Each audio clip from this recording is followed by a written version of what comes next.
गोकर्ण जी महाराज ने देखा पिताजी को, खिन्न चित्त उदास, पिताजी के चरणों में प्रणाम किया। गोकर्ण जी महाराज गौ पुत्र हैं, गाय के पुत्र हैं, फिर भी आत्मदेव जी महाराज को धर्म का पिता कहते हैं, पिताजी शब्द से संबोधित करते हैं। आज गोकर्ण जी महाराज ने हाथ जोड़ करके प्रार्थना किया, पिताजी आपकी चिंता का कारण क्या मैं जान सकता हूँ? आप किस विषय को लेकर के चिंतित हैं और आपका मन जो है वो दुखित और व्यथित है, इसका कारण क्या है?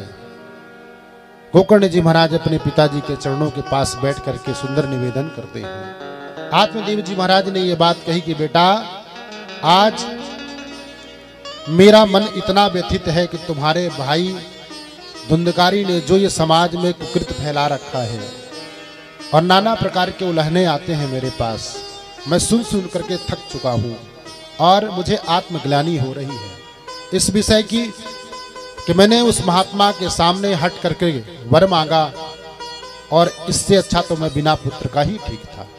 इसलिए अब मुझे ऐसा लगता है कि मैं आत्महत्या कर लूं।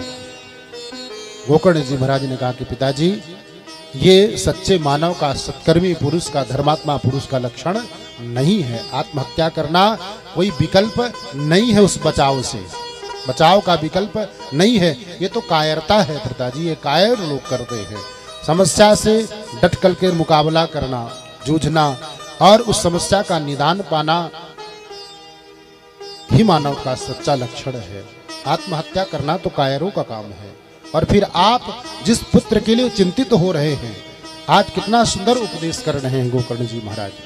जिस पुत्र के लिए आप चिंतित हो रहे हैं, जिस पुत्र के लिए आप अपने मन को दुखी कर रहे हैं, अपने मन को व्यथित कर रहे हैं, कौन किसका पुत्र, कौन किसका पिता, कौन किसकी माता, कौन किसका भाई, संसार में कोई किसी का नहीं है पिताजी। इस सांसारिक संबंध के लिए आप अपने मन को व्यथित मत करिए। सुंदर ज्ञान की शिक्षा प्रदान करी है आत्मदेव जी महाराज ने। आत्मदेव जी महाराज को गोकर्ण जी महाराज सुंदर शिक्षा प्रदान करते हैं।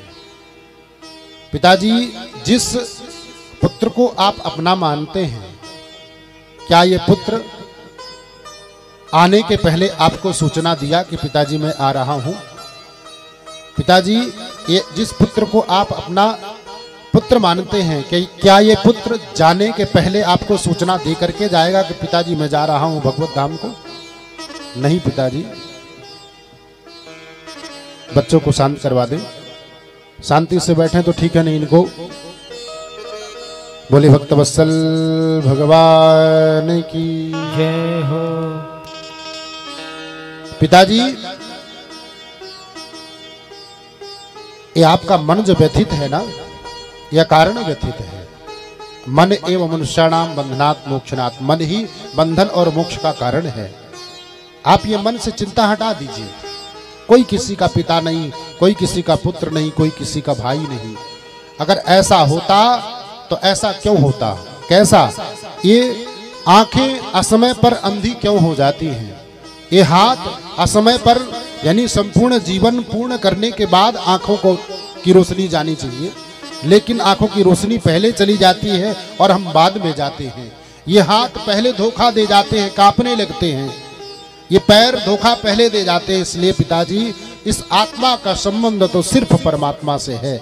इस आत्मा का संबंध किसी से नहीं है। सांसारिक व्यवहार करें और संबंध परमात्मा से रखें कि कर से कर मैं कराऊं विधि नाना, कर से कर मैं कराऊं विधि नाना,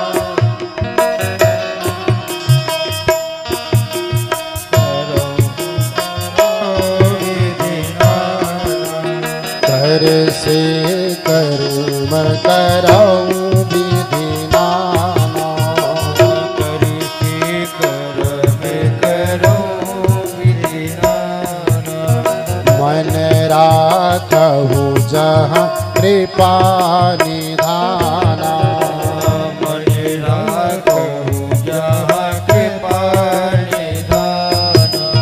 पिताजी, कर से कर्म करऊं विधि नाना, मन राखऊं जहाँ कृपा निधाना। सांसारिक कार्यों को करते हुए हर जीव का कर्तव्य होना चाहिए कि खूब उस कार्य को करे, लेकिन अपने मन को गोविंद के चरणों में जोड़ दे। तो गोविंद के चरणों में जोड़ने से क्या होगा?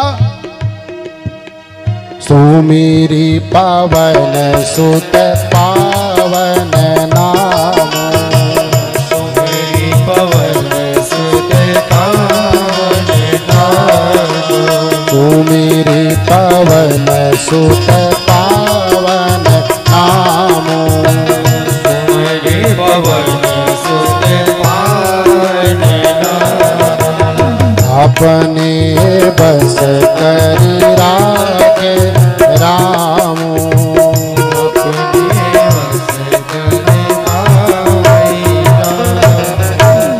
सुमेरी पवन सुत पावन नामो, अपने बस करी राखे रामो, कर से कर्म करो विधि नाना। दो चौपाई में पूज्यपाद प्रातः स्मरणीय गोस्वामी तुलसीदास जी महाराज समझाते हैं कि नाना प्रकार के कार्यों को करें, कोई मना नहीं है, लेकिन मन राखो जह कृपा निधाना। मेरे गोविंद के श्री चरणों में, मेरे राघवेंद्र सरकार के श्री चरणों में अपने मन को जोड़ दें। तो सांसारिक कार्यों को खूब करें पिताजी। पत्नी मेरी है, पुत्र मेरा है, सगे संबंधी मेरे हैं, यहां तक चलेगा, लेकिन ये सर्वस्व है, इनके बिना मैं नहीं रह सकता पिताजी, यही गलत है।